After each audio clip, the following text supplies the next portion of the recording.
Në vazhdim do të flasim për tatimin në të ardhurat personale edhe ndikimin në shtresën e mesme shoqërore. Për ta diskutuar këtë temë, kam këtu kolegën Majlinda Aliu. Mirëmëngjesi edhe përshëndetje Majlinda. Mirëmëngjesi Flanza. Atëherë, Majlinda, është publikuar një raport së fundmi i cili tregon se shtresa e mesme këto viteve të fundit është duke u zvogluar. Cilat janë të dhënat më të sakta që dalin sipas këtij raporti? Atëherë Flanza, një raport i fundit i publikuar nga Organizata për Zhvillim dhe Bashkëpunim Ekonomik me Selinë Paris tregon se që nga koha e baby boomit që janë vitet 40 deri në vitet 60, numri apo klasa e mesme ka shkuar duke u zvogluar. Sipas këtij raporti, pra në 40 vende të botës, në 40 vendet më të mëdha të botës, të ardhurat e klasës së mesme janë zvogluar në masë të konsiderueshme. Në këtë analizë gjithashtu thuhet se në klasën e mesme shoqërore standardi i jetës ka rënë dukshëm në 30 vitet e fundit. Sipas raportit, i cili është publikuar nga e përditshmja britanike The Guardian, në 15 vende numri ose do të thotë numri i atyre të cilët kanë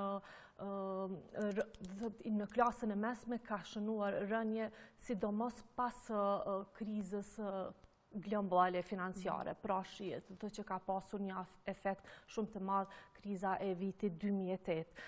Gjithashtu thuhet në raport se 10% atyre të cilët përfitojnë përbëjnë gjysmën e pasurisë në tërësi. Pra, fjala është për multimiliarderët dhe arsyeja pse përmendet në këtë raport është sepse më vonë adresohet që problemet janë që një pjesë e shoqërisë po ngarkohet më shumë me taksa sesa një pjesë tjetër dhe kjo po e krijon këtë zbrasti. Raporti gjithashtu nënvizon se në kohën moderne pjesa më e atakuar e shoqërisë janë gjenerata e mileniumit, pra e një vjeçarit të ri, të cilët janë nga të lindur në mes viteve 1983 deri në vitin 2002. Dhe nëse krahasohem me gjeneratën e mëhershme, thuhet që shumë prej mundësive të cilët prindrit e tyre kanë pasur, gjenerata e re nuk po i gëzon këto mundësi. Pra, krahasim rënja e numrit të shtresës së mesme shoqërore mes kohës së baby boomit, që janë pra vitet 40 deri në vitet 60, me gjeneratën e mileniumit është 10%, pra në atë kohë ishte dikun 70% e shoqërisë i përkiste shtresës së mesme, ndërsa tani janë vetëm 60% e shoqërisë, pra është një rënje e konsiderueshme e cila sigurisht që ka efekte në tërësi dhe mund të japë edhe efekte tjera, siç janë pakënaqësitë sigurisht. Patjetër. Majlinda, sipas këtij raporti të publikuar nga The Guardian, çfarë thuhet, cilët mund të jenë faktorët kyç të cilët kanë ndihmuar që të rritet numri po mendoj të zvoglohet numri i shtresës së mesme?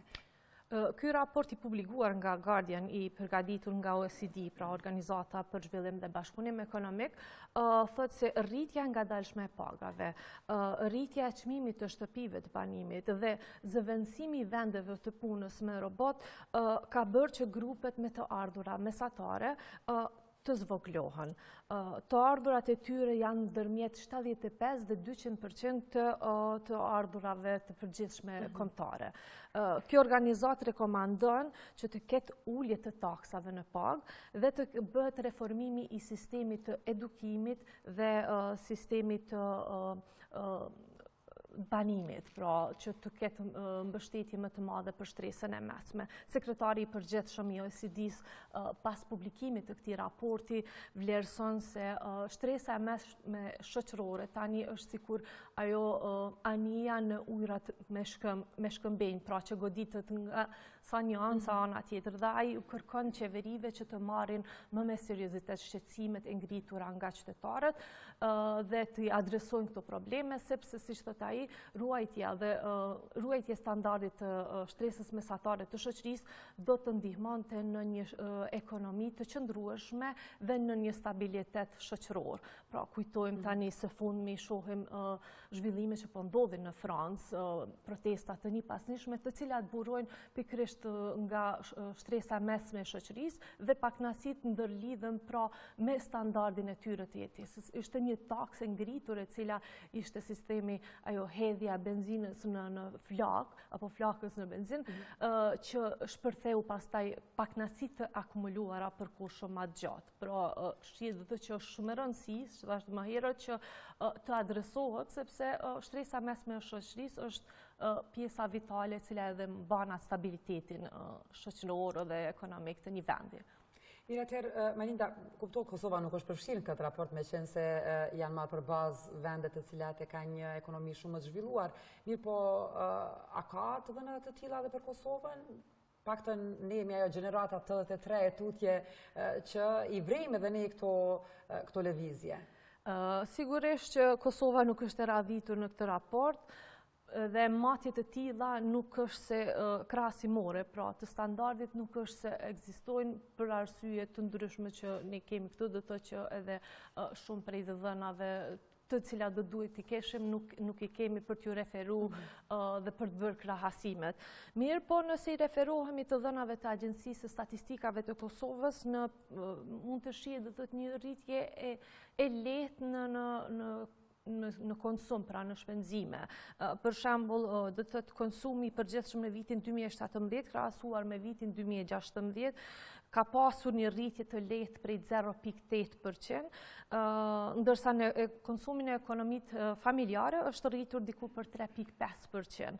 Dhe pjesa më e madhe e buxhetit të ekonomive familjare në vitin 2017 është shpenzuar për ushqim dhe banim. Pra shihet diku do të 40% ka qenë për ushqim dhe 29% për banim. Dhe nëse i referohemi këtyre dhënave, shihet do të thotë që konsumi është kryesisht i lidhur me ato gjërat bazike, pra nuk mund t'i themi që jemi duke zhvilluar ndonjë standard të lartë jetësor, marrë parasysh që standardi më i lartë do të përfshin edhe gjëra tjera të cilat mund të cilësohen më shumë si të luksit tek ne. Mirë, po për ta shtjelluar këtë temë dhe efektin që do të mund të kishte ulja të zëmetatimit në paga tek shtresa mesme shoqërisë, sot të ftuar kemi ekspertin e taksave, zotin Ruzhdi Zenelin, të cilin e kemi këtu dhe me të cilin tani do të zhvillojmë një intervistë. Atëherë unë po ju lë, kështu që po e ndjek bisedën përpara se cilat janë rekomandimet që duhet t'i përfillim të ardhmen në mënyrë që kjo shtresë e shoqërisë mos shkojë edhe më tutje duke u zvogluar. Faleminderit, Franza. Mirëmëngjesi, zoti Zenelaj, mirë se erdhët. Mirëmëngjesi, faleminderit për ftesën.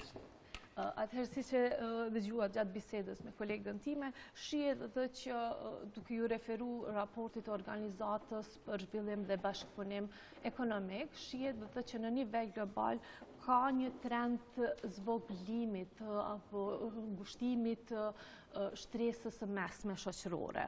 Dhe ndër faktorët kryesorë të cilët thuhet që janë duke ndikuar në këtë është shpërputhja mes inflacionit dhe ritmit të rritjes së inflacionit dhe në anën tjetër rritjes së pagave, që ka krijuar ndoshta këtë vakum ose këtë zvoglim të numrit apo uljes së standardit për shoqërinë apo shtresën e mesme të shoqërisë.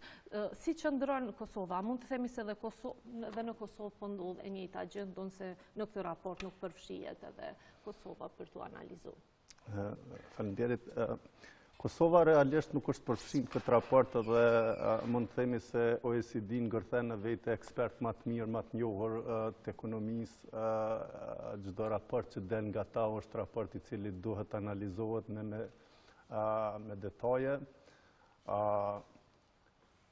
Pas parasysh faktin që në atë raport janë përfshirë 17 shtetet më të zhvilluara të Bashkimit Evropian, do thotë nuk mund të tërheqim një paralele të saktë që e njëjta gjë po ndodh edhe në Kosovë, plus që do të kemi parasysh që Kosova është një shtet i sapo formuar ndërtim e sipër, që ndoshta shkolla e rritjes së pagës krahasim me inflacionin mund të jetë edhe më e lartë se sa në Evropë, për shkak se në Evropë veç e ka një stabilitet ekonomik dhe nuk ka një ngritje signifikante të ardhurave nga paga. Mirë po, çështja është se a mund të përdoren të njëjtat faktorë edhe për Kosovë, mendoj që jo, sepse të marrim parasysh vetëm nivelin e të ardhurës nga paga në Kosovë krahasim me Bashkimin Evropian. Për shembull, paga mesatare në Kosovë sillet diku rreth 528 euro, që është publikuar nga enti statistikave, kurse në Bashkimin Evropian më e vogla u diku rreth 2000, po flasim për Italinë, më e larta shkon mbi 6000, të flasim për Zvicrën. Dhe çdo, do thotë, nëse ti paga jonë është 10%, paga mesatare e Kosovës është 10% e pagës në Bashkimin Evropian. Prandaj këta faktorë nuk mund të jenë shumë relevant për Kosovën. Pas parasysh plus që në faktorë cilët OECD-a i ka marrë për bazë për me mbështet shkollën e mesme të popullsisë, janë përfshi edhe çështja e edukimit, çështja e banimit, edhe çështje tjera sociale që jo vetëm reduktimi i normës tatimore është si çështje, por edhe ulja e tarifave për shkollim, për banim e tjera janë përfshi në atë raport. Kështu që nuk mendoj që janë çështje që duhet marrën parasysh, por nuk e prodhojnë efektin sikur do ta prodhonin në një shtet të Bashkimit Evropian.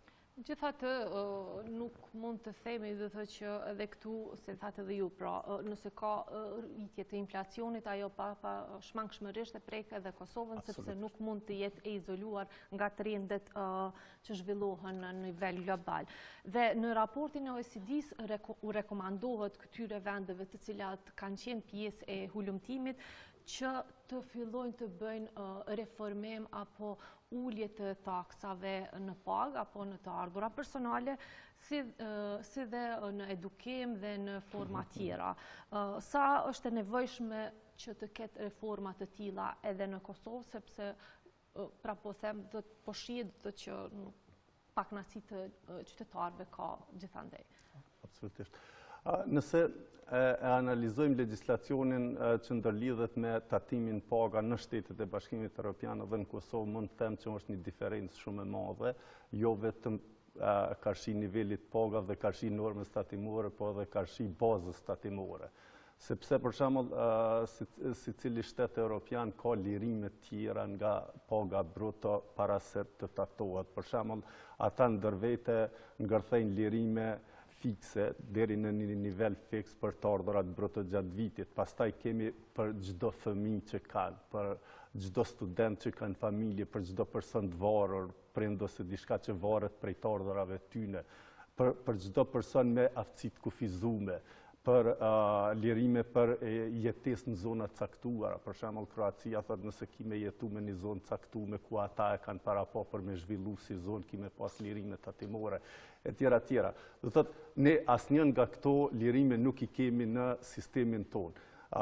Mirë po, nëse e shohim nivelin e paga, nivelin e normës tatimore, në Kosovë është maksimumi 10%, fillon me 0, 4, 8 dhe 10. Shka më interesant do thotë secili shtet thuja ka normë progresive tatimin paga, që t'jep me kuptu që shtresa ata që kanë të ardhura më të larta tatohen më shumë se sa ata që kanë të ardhura më të ulta për mi suportu personat me të ardhura të ulta.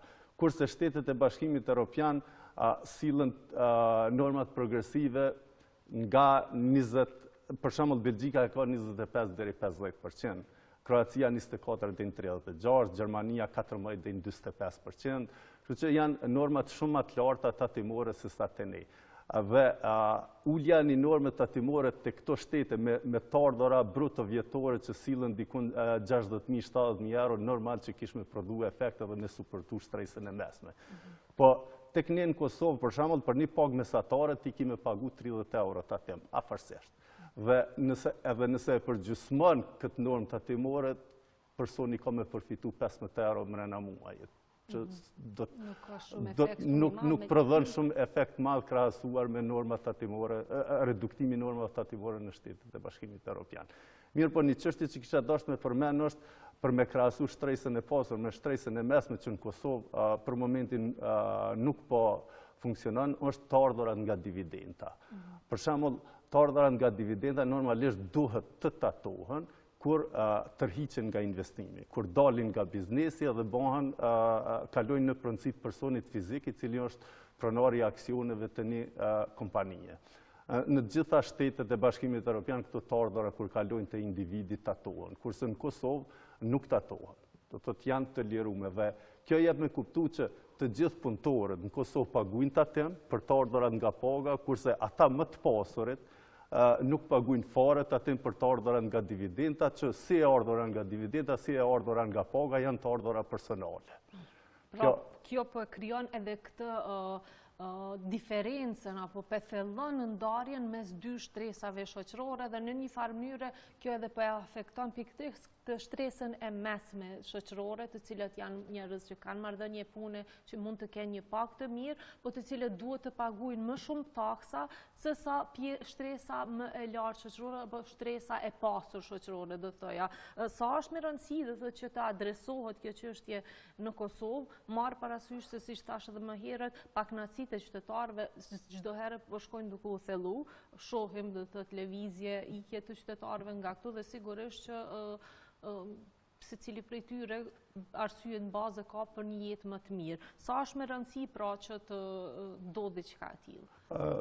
Unë mendoj që ka shumë rëndësi të bëhet një shtrirje e tatimit në paga ose tatimin të ardhura personale për gjithë personat që realizojnë të ardhura dhe pikërisht çështja që e përmenda që lidhet me dividendet, konsideroj që është shumë rëndësi të adresohet paktën edhe në këtë kohë, ndoshta përderisa ligji për tatimin të ardhura personale është në Kuvend Kosovës edhe pritet mu votu. Edhe pse ka pas disa kërkesa që dividenda tatohet kur tërhiqet nga investimi, disa kërkesa kanë qenë që të mos tatohet për shkak se e kanë konsideruar që është një element që i tërhiq investimet e huaja, prap teknikisht edhe matematikisht nuk konsiderohet e sakt për shkak se personi i huaj që vjen investon në Kosovë kur e merr dividendën nuk do t'i tatohet në Kosovë, por shteti vet do t'ia tatojë. Kështu që ai nuk përfiton financiarisht. Edhe nuk është element kyç që e paraqet Kosovën si vend mirë për investimet të huaja, lirimin nga dividenda. Thjesht që një shtresa më e pasur për të ardhurat personale të mos tatohet, edhe shtresa e mesme ose më e varfër në Kosovë të tatohet për të ardhurat nga paga, edhe pse norma është maksimumi 10%, nuk mund të themi që është normë e lartë, prap krijon pabarazi.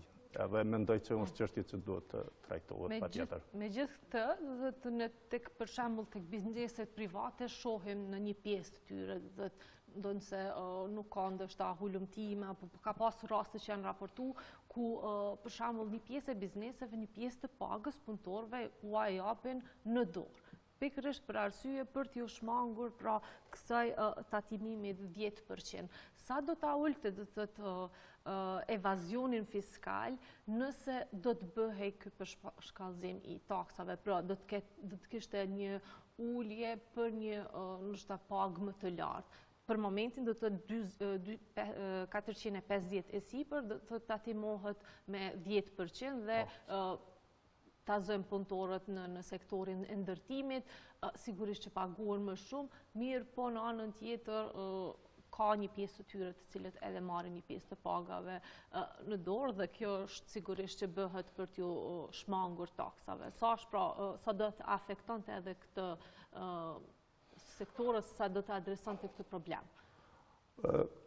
Unë mendoj që nuk është çështje e duhur që personat po e ndjekin të marrin para në dorë, të mos tatojnë atë ardhur personale, duke u futur, duke u bërë pjesë e ekonomisë të zezë, themi, sepse norma tatimore prapë është 10%, dhe nëse ti për 10% të pagës futesh në ekonominë e zezë, nuk është çështje e duhur. aq ma shumë kur disa shumica e atyne personave, ndoshta punëtorëve, cilët janë të punu të pa identifikuar dhe të pa lajmëruar në sistemin e pagave, shtyten edhe nga vetë biznesi. Do të edhe vetë biznesi nuk e regjistron ose nuk e deklaron si punëtor, pas parasysh faktin që biznesi nuk përfiton asgjë për shkak se tatimin paga është tatimi mbajtur në burim që ti e ndal nga paga bruto e punëtorit. Mendoj që janë dukuri që duhet të eliminohen dhe duhet administratat tatimore së bashku me institucionet tjera relevante, ndoshta është koha që duhet ta luftojnë më shumë këtë dukuri, për faktin se kjo është edhe të na prodhu statistika jo të sakta në nivelin e papunësisë, statistika jo të sakta në pagën mesatare, edhe ne nuk e dim asnjëherë nëse kjo paga mesatare prej 528 euro është shifër e sakta apo jo, përderisa një numër i madh, sidomos të themi në sektorin e ndërtimtarisë ose në disa sektore tjera, një numër i madh i punëtorëve janë të padeklaruar. Çështje tjetër është që edhe vetë punëtorët, edhe vetë ligji nuk e ka parapatur që paga tjetë patjetër e pagume përmes llogarisë bankare, sikur që është e parapatur për transaksionet mes dy bizneseve mbi 500 euro që duhet bën patjetër përmes llogarisë bankare. Kjo e kalon edhe një hapësirë që vetë biznesi ta paguajë në cash, se nuk ka detyrim, po megjithatë biznesi e ka detyrim ta deklarojë atë punëtor në sistemin e pagave dhe t'i mbajë tatimin në burim. Tjetra që është shumë e rëndësishme, se cili punëtor duhet ta di që nëse ai shmonget nga tatimi paga, ai detyrimisht do shmonget nga kontributi pensional, dhe nesër do t'i baj gjatë 5 vjet nuk do të ketë të ardhur nga kontributet e tij pensionale për shkak se s'ka kontribuar asgjë. Kështu që sa i duket që po përfiton në momentin kur spotatohet paga e tij, ma vonë ka me kuptu që është të humb shumë, ma shumë për shkak se ka qenë pjesë e skemës të ekonomisë informale. Mirë, po gjithsesi që niveli qendror, pra është ai që do duhet t'i adresoj këto çështje, atë ka bërë përpjekje që ta luftoj evazionin fiskal, megjithatë prapë unë kam gull që ndoshta në sistemin e tatimimit do duhet bëhej një rishqyrtim. Dhe desha të pyes, do të pavarësisht që janë 10% dhe nëse krahasuan me vendet e zhvilluara janë shumë të ulta këto taksa, megjithatë ju e përmendët do të që paga mesatare në Kosovë është sa 10% e një pagë mesatare në cilin do prej vendeve të tjera të vendeve të zhvilluara ose të Bashkimit Evropian, dhe sa janë pra këto taksa të përballueshme për një pjesë të konsiderueshme të shtresës mesme shoqërore? Normalisht pas parasysh themi shportin e konsumatorit që është në Kosovë dhe nivelin e të ardhurave të ulta, çdo ulje e normës tatimore do ndikonte pozitivisht të kjo shtresë e popullsisë. Një element tjetër që është shumë e rëndësishëm është që ulja e normës tatimore do të prodhonte të ardhur individuale më shumë për punëtorin, dhe punëtori me atë ardhur individuale do të arrijë shportën e konsumatorit, dhe një pjesë të ardhurave nga tatimin paga që e humb buxheti i Kosovës do ta merr nga TVSH dhe tatimin fitim tek bizneset ku rrit qarkullimi për shkak se u rrit shporta e konsumatorit. Nuk parashit ndonjë humbje e madhe buxhetore vetëm pse ulet norma tatimore, por nëse ulet norma tatimore në tatimin të ardhurave personale, të kjo shtresë patjetër që edhe në Kosovë do të prodhonte efekt pozitiv dhe mbështet për ta në mënyrë që pak a shumë të kenë të ardhura më të mjaftueshme për jetesë. Me që kohën e kemi të limituar, kisha edhe pyetje tjera, por duhet do të bisedën që ta ndërpresim këtu. Ju falenderoj shumë zoti Zenelaj për shtjellimin e këtyre informatave mjaft të rëndësishme për qytetarët e Kosovës. Besoj që do kemi ndonjë rast tjetër për të diskutuar më detajisht për efektin që mund të kenë për shkallëzimi i taksave, por edhe për se si qëndrojnë vendet e rajonit pra në këtë aspekt. Faleminderit juve, ishte kënaqësi.